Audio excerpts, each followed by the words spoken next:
नमस्कार साथियों। तो हम डिस्कस कर रहे थे action research and innovation BEd second year के जो क्वेश्चन को हम कवर कर रहे थे। आज हम देखेंगे reporting and action research. Okay, reporting and action research, उसका फॉर्मेट, उसका स्टाइल, ओके, ये सब हम बात करेंगे। लेकिन उससे पहले मैं आपको एक चीज़ बता दूं, ये ज़रूरी क्यों है। ओके, ये ज़रूरी क्यों है। अगर आप बीएड कर रहे हैं तो आपके लिए तो ज़रूरी है ही है। लेकिन अगर आप बीएड नहीं भी कर रहे हैं तो it's an art to know how a project will be form. Okay, कल आप ग्रेजुएशन कर रहे हो या फिर कर चुके हो तो आपको जब आपका फाइनल ईयर होगा या पोस्ट ग्रेजुएशन फाइनल ईयर होगा, एट दैट टाइम क्या होता है, आपको एक प्रोजेक्ट असाइन किया जाता है। ओके, और उस प्रोजेक्ट को लेकर बहुत सारी दिक्कत होती है, किस तरीके से लिखा जाएगा, क्या क्या होना चाहिए, क्या नहीं होना चाहिए, किस सीक्वेंस में होना चाहिए, किस ऑर्डर में हम प्लेस करेंगे, कैसे डाटा एनालाइज करेंगे, ये सारी चीज़ें बहुत दिक्कत देती है। ओके, अगर आप पढ़ चुके हैं तो आप अपने छोटे भाई बहन को भी बता सकते हो, कि अपने जूनियर्स को बता सकते हो किस तरीके से एक प्रोजेक्ट को लिखा जा सकता है। ओके, और उसका जो सीक्वेंस है वो हम इसमें देखेंगे। Okay, it's an action research means also an project. Okay, उसमें क्या क्या रहता है, क्या सीक्वेंस रहता है, उसके ऊपर हम देखेंगे। सबसे पहले मेरा ये हमेशा से मानना है कि अगर जितना बहुत बड़ा कोई चीज़ है तो उसके उसके टुकड़े में बांटते चले जाइए, तब जाके आपको वो चीज़ समझ में भी आएगी और वो चीज़ प्यारी भी लगेगी। क्योंकि इस चीज़ का दिक्कत बहुत लोगों को है। ओके, तो हम देखते हैं किस तरीके से एक एक्शन रिसर्च लिखा जाता है, किस तरीके से एक प्रोजेक्ट तैयार किया जाता है। ओके, आपने तो ग्रेजुएशन में करके आया होगा, थोड़ा थोड़ा आइडिया होगा आपके पास। पहले हम देखेंगे। ओके, एक एक करके डिस्कस करते हैं। तो शुरू करते हैं। पहला, रिपोर्टिंग एंड एक्शन रिसर्च। सही है। एक्शन रिसर्च एंड इनोवेशन में हम देख रहे हैं reporting and action research. The general format of research of report is divided into three section. Okay, जो हम पहले एक रिपोर्ट है उसको हम तीन भाग में डिवाइड करेंगे। पहला पहला है preliminary section. First is preliminary section. Second is main body of the report. Second is main body of the report, जो हमारा जिस्ट है आपका रिपोर्ट का, मेन बॉडी, वो सेकंड पार्ट में है। और थर्ड है रेफरेंस सेक्शन। आप किन किन चीज़ों को रेफरेंस लेके ये चीज़ बनाए हैं, ये प्रोजेक्ट को असाइन किए हैं, इसको तैयार किए हैं, वो भी रहेगा। ओके, पहला preliminary section, second main body of the report and third is reference section. Third is reference section. समझ में आया। तो किसी भी रिपोर्ट हो, प्रोजेक्ट हो, हम उसको तीन हिस्से में डिवाइड करेंगे। सबसे लास्ट है रेफरेंस सेक्शन, ये तो आपको आता होगा। बीच में रहेगा मेन बॉडी उसका, जो जो आपने किया है, और पहला रहेगा प्रिलिमिनरी सेक्शन। सही है। Preliminary section, main body of the report and reference. समझ में आया। ओके, देखिए, अगर हम प्रिलिमिनरी सेक्शन देखें तो प्रिलिमिनरी सेक्शन में क्या क्या आता है, what are included in preliminary section. Preliminary section में अगर मैं बोल दूँ फिर इतने में तो काम नहीं हो जाएगा ना, तो हमको जानना पड़ेगा क्या क्या रहेगा। पहला पहला तो हमको एक टाइटल पेज, जैसे आपका जो प्रोजेक्ट है आपको उसको टाइटल तो देना पड़ेगा, है ना। For example, the extensive curriculum included create problem in secondary school education, ये आपका रिपोर्ट है। ओके, तो आप दैट्स योर टाइटल पेज। तो पहले पेज में आपका टाइटल होना चाहिए। ओके, सही है। और दूसरा, टाइटल के साथ साथ एक्नॉलेजमेंट। आप बहुत सारी ऐसे चीज़ें स्कूल में या फिर कोई प्रोजेक्ट कोई असाइनमेंट दिया हो तो आप पहले आप टाइटल पेज निकालते हैं, उसके बाद एक्नॉलेजमेंट डिक्लेरेशन दिया जाता है ना, तो हम हमारे एक्शन रिसर्च के बाद भी हम एक्नॉलेजमेंट पेज ऐड करेंगे। समझ में आया। टाइटल पेज, प्रीफेस और एक्नॉलेजमेंट दिया जाता है। ओके, नंबर था table of the contents. Okay, okay, हमारा कंटेंट कितना है, जैसे कि मैं 50 पेज का, अमूमन मान के चलिए 50 पेजेस का मेरा रिपोर्ट है। ओके, सही है। तो मैं जो पहले टेबल बनाऊंगा तो 1 2 3 4 ऐसे करूंगा, है ना। और जो जो मैं कंटेंट लिखूंगा, okay, according to page number, ये 1 से 5 है मान के चलिए, ये 5 से 6 है, ये 6 से 10 है, ये 10 से 15 है। ओके, ऐसे ऐसे करके मैं एक टेबल कंटेंट पहले बना लूंगा। ओके, तो अगर किसी रिपोर्ट का, अगर आप जैसे कि फॉर एग्जाम्पल मैं कहाँ से शुरू करूँ, ऐसा कुछ बुक है नहीं मेरे पास है। हाँ, तो शायद इसमें होगा। तो यार, ओके, हाँ, ये देखो, बायोकेमिस्ट्री ऑफ मेटाबॉलिक प्रोसेसेस, ये एक है। ओके, अगर मैं टेबल ऑफ कंटेंट बनाऊँ तो देखिए, टेबल ऑफ कंटेंट का मतलब है, ये देखो, ये है आपका प्रीफेस। प्रीफेस यहाँ पे है ना, दिस योर प्रीफेस और एक्नॉलेजमेंट, ये हो गया टेबल ऑफ कंटेंट। मतलब this is the table of content. Okay, ये हम जो लिख रहे हैं बायोमोलिक्यूल्स, ये इतना इस पेज में है, content, table of content, this is the table of content. If you are able to see that monosaccharides जो है 6 to 8 पेजेस में है, डाइसैकेराइड्स जो है 19 to 23 पेजेस में है, पॉलीसैकेराइड्स जो है 24 to 29 पेजेस में है। Okay, it's our table of content. ये यूनिट 1 हो गया, फिर यूनिट 2 में फिर से शुरू होगा। ऐसे आपको सेक्शन में टेबल ऑफ कंटेंट में डिवाइड करके रखना है। सही है, जो जो आप करते हैं। तीसरी बात, लिस्ट ऑफ टेबल, जितने टेबल है उसका लिस्ट बनाइए। Okay, and list of figure, जितने ड्राइंग्स है और जितने आपने फोटोग्राफ्स आप अपने एक्शन सर्च में लिया है उसको भी लिस्ट करके हम पहले से ही अपने फर्स्ट प्रिलिमिनरी सेक्शन में ही रख देंगे कि हमारा टाइटल क्या है, एक्नॉलेजमेंट, टेबल ऑफ कंटेंट कितना लिया है हमने, table of list of table, list of figure.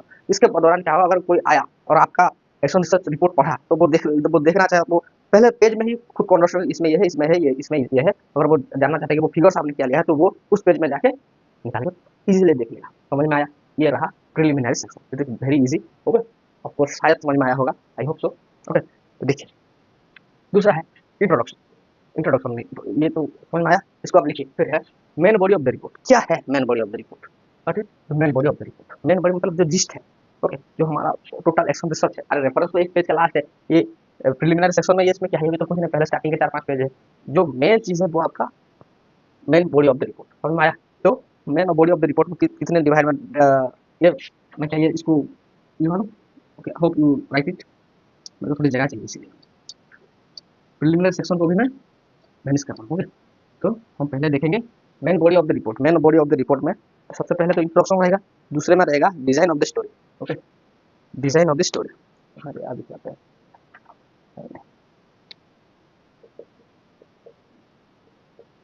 Design of the story.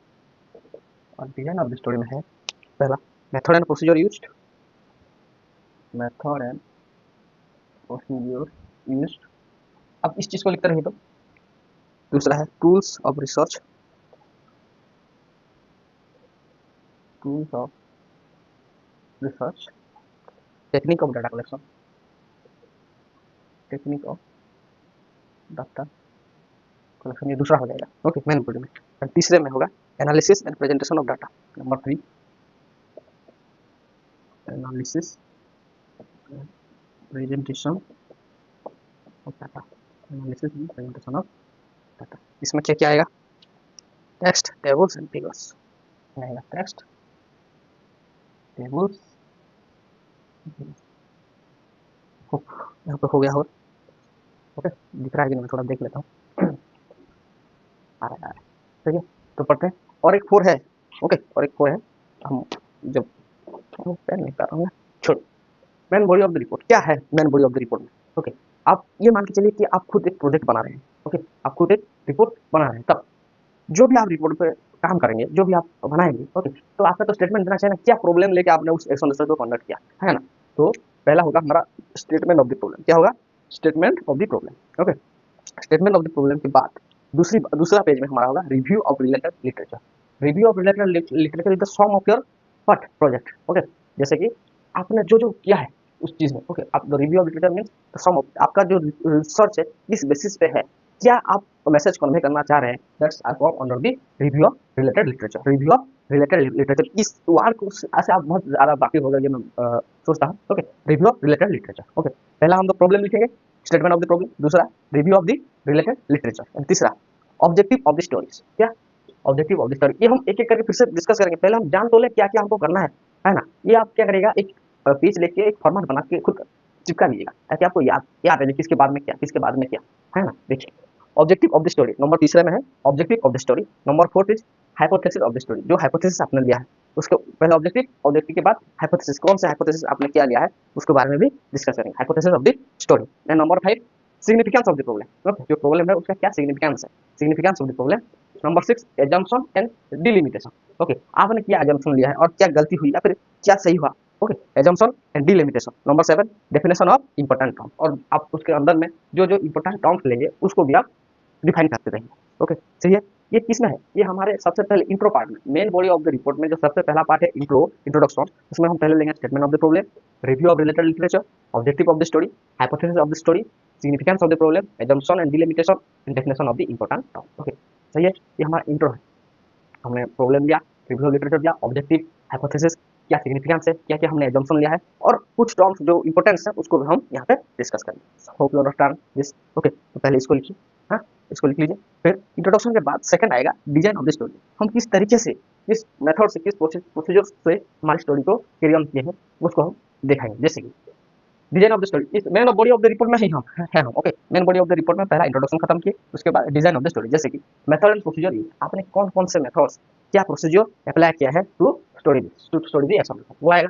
दूसरा आएगा टूल्स ऑफ रिसर्च, क्या क्या टूल्स यूज किए होंगे। ओके, आपने क्या क्या टूल्स यूज किए हैं वो आएगा। और तीसरा टेक्निक्स ऑफ डाटा कलेक्शन, तीसरा क्या आएगा, टेक्निक्स ऑफ डाटा कलेक्शन, किस टेक्निक्स को यूज करके आपने डाटा कलेक्ट किया है वो भी आएगा। समझ में आया, इसको लिखिए। क्या मैं इसको साफ कर दूं, hope you right it. Okay, फिर हमको और एक और पॉइंट लिखना है मेन बॉडी ऑफ डिपार्टमेंट, तो चलिए, ठीक है। देखिए, इसके बाद रहेगा यहाँ पे कंक्लूजन, नंबर 4 पे आएगा कंक्लूजन, कंक्लूजन आएगा। और कंक्लूजन में हमको लिखना है डिस्कशन ऑफ द रिजल्ट, क्या क्या लिखेंगे, डिस्कशन ऑफ द रिजल्ट। दूसरा main findings and conclusion, main findings and conclusion. Number 3, implication of findings and limitation, implication of findings and limitations। Okay, number 4 में आएगा suggestion for future further study, suggestion for further और future study. अच्छा, जो चीज़ है design of the study में हमने क्या method लिया, क्या टूल्स यूज किए, क्या टेक्निक यूज किए for data collection. Tools, technique and method. Okay, design of the study में टूल्स, टेक्निक एंड मेथड, हम किस मेथड को यूज करके हमारे स्टडी किए हैं, क्या टेक्निक यूज किए हैं, क्या टूल्स हमने यूज किया, वो आएगा design of the story. Okay, उसके बाद आएंगे हम एनालिसिस ऑफ प्रेजेंटेड डाटा, किस तरीके से हम जो डाटा दिए हैं उसको प्रेजेंट कैसे करते हैं, कैसे एनालिसिस करते हैं। पहला टेक्स्ट, टेक्स्ट में हो सकता है, टेबल्स में हो सकता है, या फिर फिगर्स में हो सकता है। ओके, इसके बारे में हम डिटेल में डिस्कस करेंगे, एक मैं खुद बना के रखूंगा यहाँ पे, बताऊंगा किस तरीके से लिखा जाता है। ओके, टेक्स्ट, टेबल्स और फिगर्स। और अगर आप चाहें तो एक चैट जीपीटी में खुद सर्च करके देख लीजिए कि right an action research on this any problem. Okay, वो सीक्वेंस में आपको देता चला जाएगा, समझ में आया। Text, tables and figure. And number 4 main body of the report में लास्ट में हम क्या रखते हैं, कंक्लूजन रखते हैं। ओके, जो हमने किया, जो हमने रिपोर्ट और ये मेहनत की है उसका जो कंक्लूजन है उसको तो हमको निकालना ही है। ओके, तो कंक्लूजन में हम क्या करते हैं, डिस्कशन ऑफ द रिजल्ट, हमने क्या रिजल्ट पाया। Okay, what are the main result of our action research, उसको हम डिस्कस करते हैं। ओके, दूसरा मेन फाइंडिंग एंड कंक्लूजन, और जो हमने पाया मेन फाइंडिंग्स एंड कंक्लूजन उसको भी रखते हैं, मेन फाइंडिंग्स एंड कंक्लूजन को रखते हैं। Number 3 implication of finding and limitation. Okay, और जो हमने पाया, हमारा जो इम्प्लीकेशन था फाइंडिंग्स एंड लिमिटेशन, क्या गलती हुई उसको भी हम लिख सकते हैं। ओके, ऐसा नहीं कि हम कोई चीज़ करेंगे और सही सही सब हो जाए, नहीं, ऐसा नहीं हो सकता। तो implication of finding and limitation होता है। And number 4 suggestion of further studies. Okay, और क्या करेंगे आप, सजेशन फॉर फर्दर स्टडी, आगे की स्टडीज के लिए क्या आपका सजेशन है वो भी लिखा जा सकता है। समझ में आया, suggestion for the further study. Conclusion में एक बार फिर से बता देता हूँ, ये मेन बॉडी के ये 4 नंबर में आएगा conclusion. Okay, discussion of the result, main findings and conclusion, implication of finding and limitation, number 4 suggestion for further study. सही है, होप यू अंडरस्टैंड। ये लगभग मान लीजिए हमारा काम हो गया। ओके, इसके बाद रेफरेंस है, आप किस किस की मदद लेके ये चीज़ें किए हैं उसके बाद बात करेंगे। क्या मैं इसको मुड़ा लूँ, hope you right it. Okay, तो और उसके सबसे लास्ट आएगा हमारे एक्शन रिसर्च में, ये जितना भी स्टेप और पॉइंट्स मैंने लिखा है ये इंपॉर्टेंट है। ओके, अगर आप लिख भी ना पाए और सिर्फ एक एक पॉइंट इसका जो जिस फॉर्मेट में ये है इस फॉर्मेट को भी अगर आप लिख के चले आए तो भी आपका काम हो जाएगा। ओके, सही है। देखिए रेफरेंस में क्या क्या आएगा, reference section, last section of an action research. हमने एक रिपोर्ट एक्शन रिसर्च को थ्री फॉर्मेट में डिवाइड किया था। पहला प्रिलिमिनरी सेक्शन, दूसरा main body of the report, main body report खत्म हो गया। अब आएंगे reference section. Main body report में क्या क्या था, इंट्रोडक्शन था, डिजाइन ऑफ द स्टोरी था, okay, analysis of presentation data and conclusion था। ओके, रेफरेंस सेक्शन में सबसे पहला आएगा बिब्लियोग्राफी। ओके, बिब्लियोग्राफी सेक्शन 3 का। Okay, bibliography, appendix, appendix, appendix. Number 3 आएगा index of glossary, index of glossary. ठीक है, index of glossary. Reference section में क्या आएगा, bibliography, bibliography, appendix and index of glossary. Hope you understand. ये हमारा format है, इस तरीके से हमको एन एक्शन रिसर्च कंडक्ट करना है। सही है, जनरल सेक्शन में 3 part, preliminary, main body of the part, reference section. Okay, preliminary क्या क्या होगा, मेन बॉडी में क्या क्या होगा, एंड रेफरेंस में क्या क्या होगा, ये था। ओके, फिर हम डिस्कस करेंगे कि प्रिलिमिनरी सेक्शन में क्या क्या क्या लिखा जाएगा। ओके, उसका मतलब क्या है, जो हमने टाइटल बार लिखा, क्या एक्नॉलेजमेंट लिखा, कुछ भी लिखा। ओके, पहले आप इतना तो लिखो।